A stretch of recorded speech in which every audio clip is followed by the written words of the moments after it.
আছে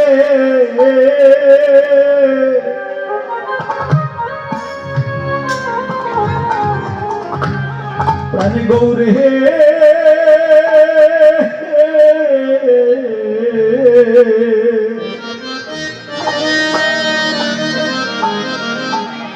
জগতে তুমি বিনা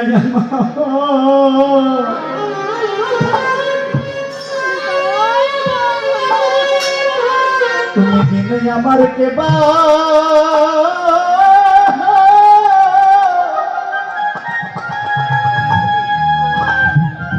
ওরে কেবা আছে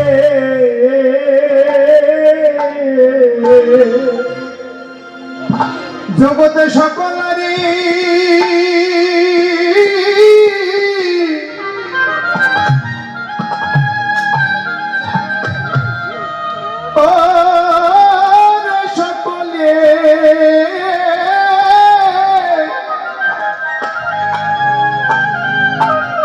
সকলি আসে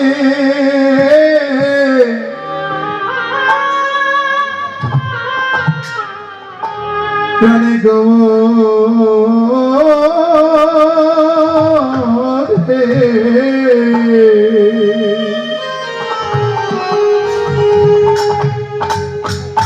জগতে তুমি বিনে আমার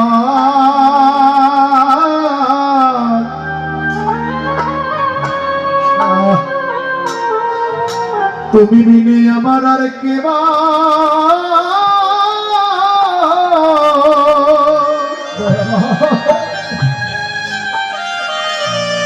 আমার আর কেবা আছে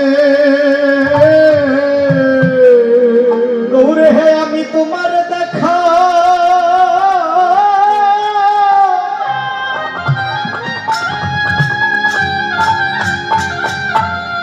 আমি তোমার দেখা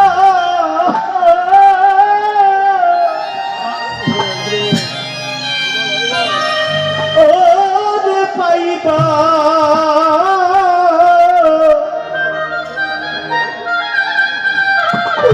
ওরে পাইবা না পাই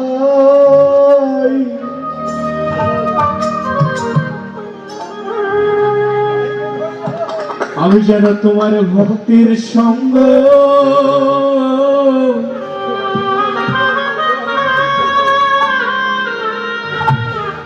ভক্তের সঙ্গ যেন আমি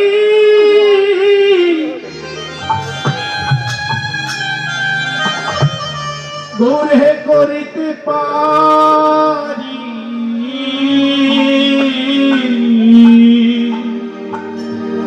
ওরে আমি তোমার দেখা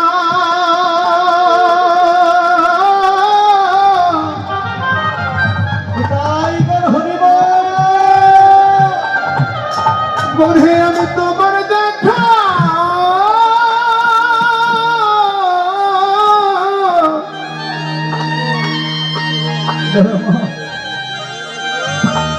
আমি পাইবা না পাই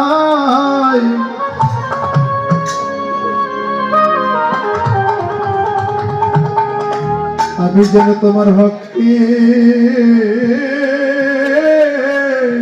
সঙ্গ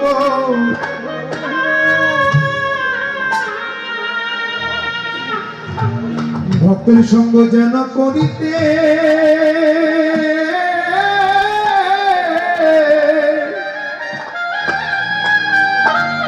সঙ্গ করিতে পারে জগতে যারা গৌর সোনা হরি হরি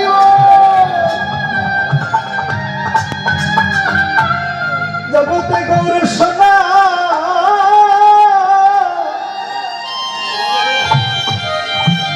যারা আশ্রয় জগতে যারা আশ্রয় করে আরে তাদের যে থাকা হবে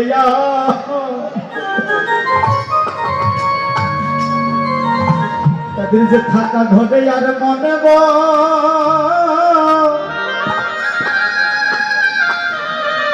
ওরে মন বসে না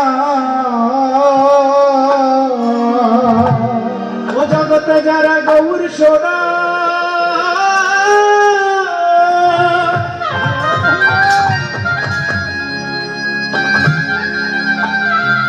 জগতে যারা গৌর সোনা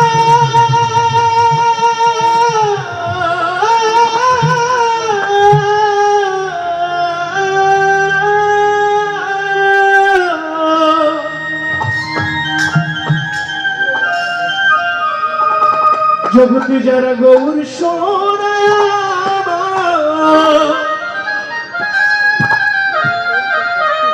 ওরে আশ্রয় করে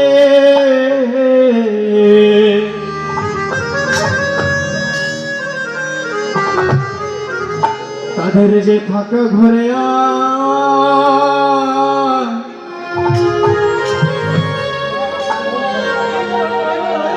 থাকা ঘরে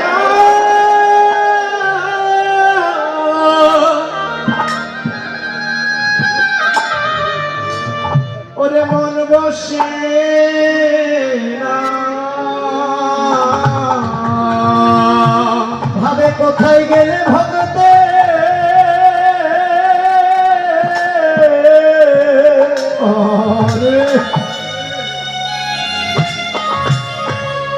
আমি সঙ্গ পাবো ওরে ভাবে কোথায় গেলে ভগতে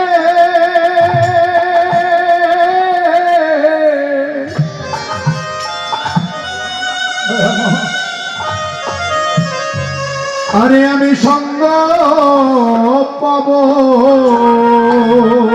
ওরে কবে ভক্তের চরণ ধুলাই পড়ে আরে আমি গড়াগড়ি যাব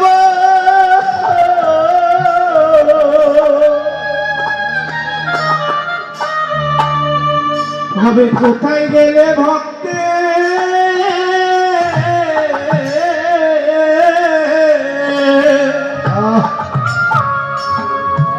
আমি সঙ্গ ধুলাই দিয়ে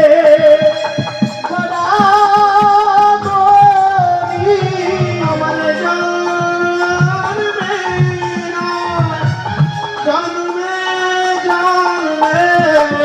বৈষ্ণব ধুলাই দিয়ে তোমরা দাও চরণের ধুলি আমি জানবে নাই জনমে জনমে চরণের ধুলি গৌর বলে আমার জানবে জনমে জনমে গৌর বলে কাঁদিতে পারি শোনো চরণের অভিমানের আসন সারি চরণের ধুলি ধুলি রাখিব মাথায় তুলি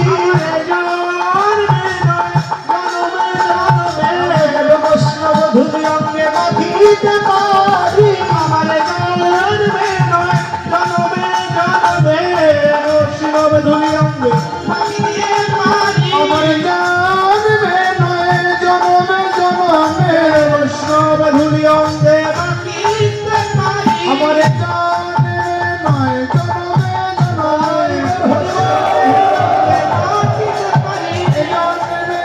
জন্মে জন্মে বৈষ্ণব ধুলি অঙ্গে মাখিতে পারি আমার জন্মে নয় জন্মে জন্মে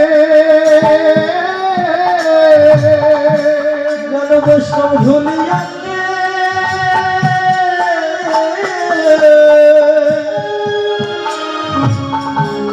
মাখিতে পারি যে গৌর সমাশ্রয় করেছে জগতে তার এটা হয়েছে তার পরিণতি সে অভিমানের মঞ্চ ত্যাগ করে ভক্তের চরণ ধুলায় করে গড়াগড়ি যায় এজন্য গৌর সোনাকে আমার এই জাগতিক জগতের সঙ্গে তুলনা করলেন। বৈষ্ণব কবি বলছে আরেকটি কারণেও আমার গৌর সোনাকে এই জাগতিক জগতের সঙ্গে সোনার সঙ্গে তুলনা করেছেন। কি কারণ? এই জগতে সোনা গলে যায়, জাগতিক জগতের সোনা কিসে গলে? এই জাগতিক জগতের সোনা, এই জাগতিক জগতের সোনা গলানোর প্রক্রিয়াই বাকি। জাগতিক জগতের সোনা যারা স্বর্ণকার, এরা সোনাকে গলায়। কি করে গলায়? বা সোনাকে একটা পাত্রে রেখে দেয়, রেখে সেখানে কিছু সোয়াগা মিশ্রিত করে দিয়ে আগুনের তাপ দিতে থাকে। এই তাপ পেতে পেতে এক সময় সোনা গলে যায়। এটা আমরা জাগতিক জগতের সোনা গলানোর প্রক্রিয়া জানলাম। আমার গৌর সোনা গলবে কিসে? এই গৌর সোনা গলানোর প্রক্রিয়া কি?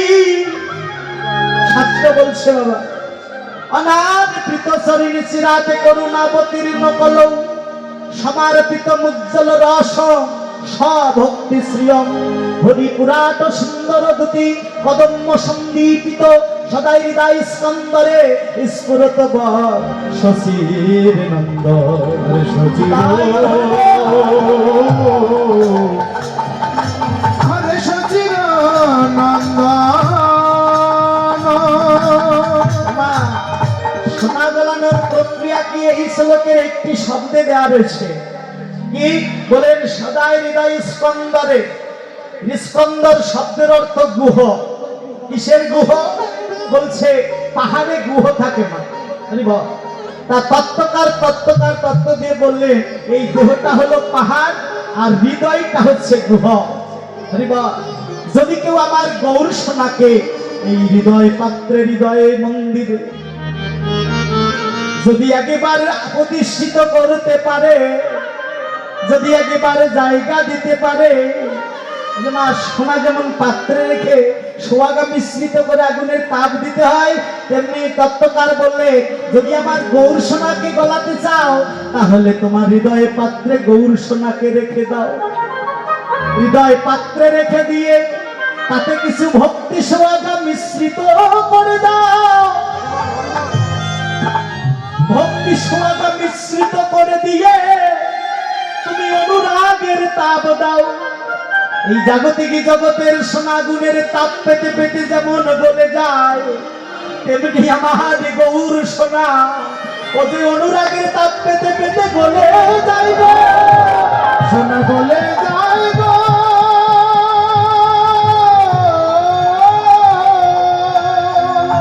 এজন্য আমরা যারা ধর্মের যাজক যোজক, ধর্ম প্রচার করে বেড়াই কীর্তনিয়ারা, সাধুগুরু বৈষ্ণব, এরা সবাই বলছে তোমরা অনুরাগের পথে বসে কাঁদো, অনুরাগের পথে এসে দাঁড়াও, তাহলে তোমার ভজনটা সঠিক হবে। অনুরাগ কি? শাস্ত্র বলছে যদি কারো জীবনে, কারো দেহে, কারো মধ্যে যদি অনুরাগ আসে বাবা, তার শ্রবণে শ্রবণ শক্তি থাকে না, এই যে তার নয়নে দৃষ্টি শক্তি থাকে না, বদনে তার বাক শক্তিও থাকে না। যদি তার জীবনে অনুরাগ আসে, অনুরাগ আসলে কি হয়? ভগবানের করুণা লাভ হয়। মা অনুরাগ কি? অনুরাগের বশে বশীভূত হয়ে জুই মুনি নামে একজন মুনি, তিনি ধ্যান করছে কোথায়? এক যে পাহাড়ের গুহের মধ্যে বসে বসে এই যে মা ধ্যান করছেন। আর আমার নারদ গিয়ে ভগবানকে বলছে যে ভগবান আমি তো তোমার বড় ভক্ত, আমার থেকে তোমার বড় ভক্ত আর জগতে একটাও নাই। ভগবান মনে মনে বলছেন নারদ তোমার অহংকার হয়েছে, তুমি জগতের বড় ভক্ত, কিন্তু তুমি জানো না তোমার থেকেও বড় ভক্ত আমার জগতে আছে। তাহলে নারদকে জ্ঞান দিতে হবে, নারদের অহংকার হয়েছে, এই নারদের অহংকার চূর্ণ করবার জন্য ভগবান বললেন নারদ আমি যে তোমাকে এই যে বড় ভক্ত বলে এই জগতে তোমাকে আমি পরিচয় করিয়ে দিব, কিন্তু এটা তো আমার একটু সমস্যা হয়েছে জানো। কি সমস্যা বলে দেখো, আমার কিছুদিন থেকে না আমার একটি নয়ন খুব যন্ত্রণা করছে, মানে চক্ষু যন্ত্রণা করছে। এই চক্ষু যন্ত্রণা নিয়ে আমি কি করে তোমাকে তুমি বড় ভক্ত একটা সমাজে পরিচিত করে দেব। এখন নারদ বলছে প্রভু তুমি তো আগে কোনোদিন আমাকে বলনি তোমার নয়নের কি যন্ত্রণা হচ্ছে। আচ্ছা প্রভু তোমার নয়নে যদি যন্ত্রণা হচ্ছে বলো না, কি করলে তোমার নয়নের যন্ত্রণাটা দূরভূত হবে। ভগবান বলছে নারদ, যদি কোনো ভক্ত আমাকে একটা চক্ষু আমাকে দান করে দিতে পারে, আমার চোখের পীড়াটা কেটে যাবে। ওহো, এই একটা চক্ষু লাগবে প্রভু, তুমি তো আমাকে স্পেশাল পাওয়ার দিয়েছো, আমি নিমিষের মধ্যে স্বর্গমত্ত পাতাল ত্রিভুবন জয় করতে পারি, আর তোমার একটা চক্ষু এনে দিতে পারবো না? বেশ পারবো। এই বলে প্রভু আমি তোমার চক্ষু আনতে চললাম। এবার চক্ষু আনবার জন্য প্রথমে আসলেন মত্তে, এসে দেখছে এরকম হরিনাম কীর্তনে অনেক ভক্ত কেঁদে কেঁদে বেকুল, যেমন আপনারা কাঁদছেন আমি কাঁদছি। এখানে মাথা ঠুকরে অনেকে বলছে হায় ভগবান তুমি আমায় কবে দেখা দেবে, কবে তোমার আমার প্রতি করুণা হবে। এই যে নারদ এসে ওখানে বলছে যে ভক্তগণ এ দাঁড়া, তোমরা যে ভগবানের জন্য এমন করে মাথা আশ্রে কাঁদছো, করুণা পেতে চাও, তোমরা কি জানো সেই ভগবানের একটা চোখের পীড়া হয়েছে। কেউ বিশ্বাস করলো আর কেউ বিশ্বাস করলো না। যিনি সৃষ্টি স্থিতি প্রলয়ের মালিক তার তো কখনো অসুখ হতে পারে না। আর যারা বিশ্বাস করলো তারা এসে নারদকে বললেন, আচ্ছা নারদ ঠাকুর, আচ্ছা আমার ভগবানের চোখের পীড়া হয়েছে, তোমাকে কি বলেছে কি করলে সেরে যাবে? এই যে নারদ বলছেন দেখো, যদি কোনো ভক্ত আমার ভগবানকে একটা চক্ষু দান করে দিতে পারে, তাহলে ভগবানের চোখের পীড়াটা সেরে যাবে। আমার আপনার মতো ভক্ত যারা বলি আমি গোস্বামী সন্তান, আমি ব্রাহ্মণ সন্তান, আমি বৈষ্ণব, আমি ভক্ত, তারা সেই দিন গলা বস্ত্র টেনে করজোরে অনুরোধ করেছিল নারদকে, নারদ ভক্ত হয়েছি বটে, কিন্তু ভগবানকে চক্ষু দেওয়ার মতো ভক্ত কোনো হতে পারে না, আমাকে ক্ষমা করবেন আপনি। এই বলে সবাই চলে যায়। নারদ মনে মনে চিন্তা করে কেমন ভক্ত, একটু আগে ওরা মাথা ঠুকরালো হায় ভগবান কবে দেখা দেবে, কিন্তু এরাই তো ভক্ত, সেই ভক্ত আবার ভগবানের একটা চোখ লাগিয়ে দিতে পারছে না। এই যে বিষণ্ণ বদনে গুটি গুটি পায়ে ছুটে চললেন বনের মধ্য দিয়ে। এই যে মা বনের মধ্য দিয়ে যাচ্ছে, আর বন থেকে একটা শব্দ আসছে। কি শব্দ? ওই যে দুই মুনি বসে বসে ভগবানকে বলছে প্রভু গো, প্রভু গো,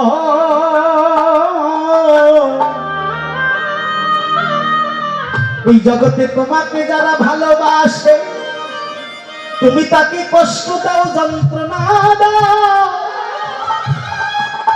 এটা আমি জানি, কিন্তু এত যন্ত্রণা দাও, এত কষ্ট দাও, এটা তো আমার জানা ছিল না। প্রভু গো, তোমার সান্নিধ্য লাভ করব বলে আমি আমার সংসারের সুখ পরিত্যাগ করে আমি বনমাঝ এসে তোমার সাধনা করছি। প্রভু গো,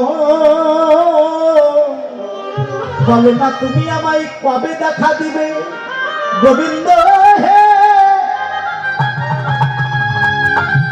তুমি আমায় যতই দুঃখ দাও না কেন তাতে আমার দুঃখ মনে হবে না। প্রভু গো, আমার মানস সংতাপ নাশিতে এতে যদি তোমার দুঃখ হয়, তাই মানস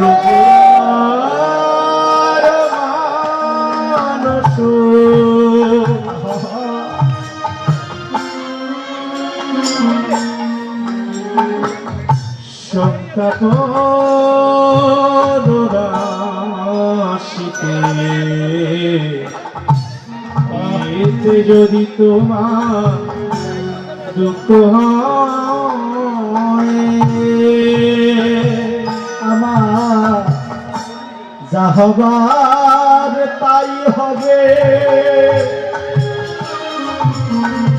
তুমি এতে কেন মিশে দুঃখ পাবে? আমার যা হবার তাই হবে, ইথে তুমি কেন মিশে দুঃখ পাবে? প্রভু তুমি তো সুখময়, সুখে থাকো তুমি সুখময়। প্রভু আমার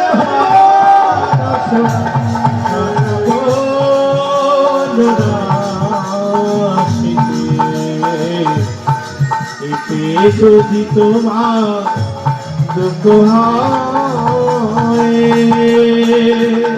আমার মানস সন্তাপ নাশিতে, এতে যদি তোমার দুঃখ হয়।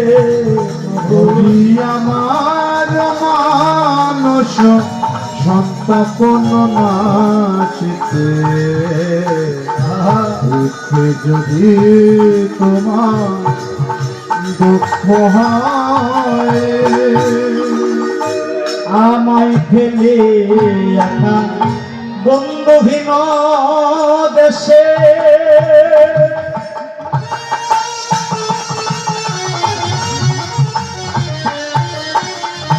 কোথায় রইলে হবি, কোথায় রইলে বসে?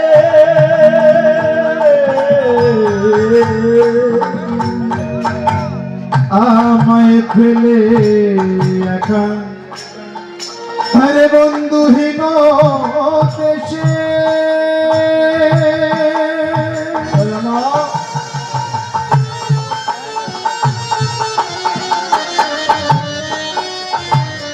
ও গো দয়া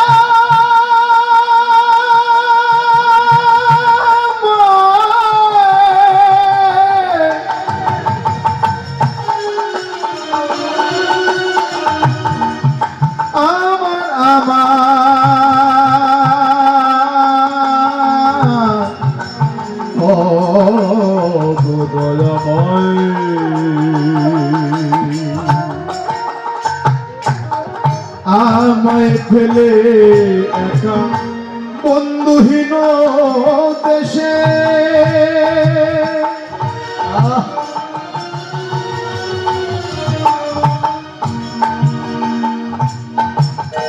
কোথায় রইলে হরি, কোথায় রইলে বসে? আমি তোমার উদ্দেশ্যে যাব সেই দেশে, আমি তোমার উদ্দেশে যাব সেই দেশে, এতে হবে নব পরিচয়। হরি আমার নাশিতে, যদি তোমার দুঃখ হয় প্রভু আমার সন্তাপন নাশিতে, এতে যদি তোমার দুঃখ হয়। নারদ দেখলেন